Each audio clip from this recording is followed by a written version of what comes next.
هاتنامە بۆ باشووری کوردستان ji بۆ هەمی ئالیین سیاسیە کوردی ببینن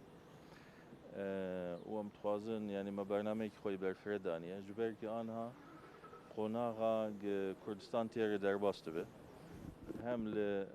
Rojava hem li Bakur hem li başûr qonaxekî giring e û em dibînin hewldanên dagirkeriyê û êriş û dijminatiyên ta Tirk li hember Kurda li her derê tesîrekî wê giran û dijminatiyekî giran ji bo gelê Kurd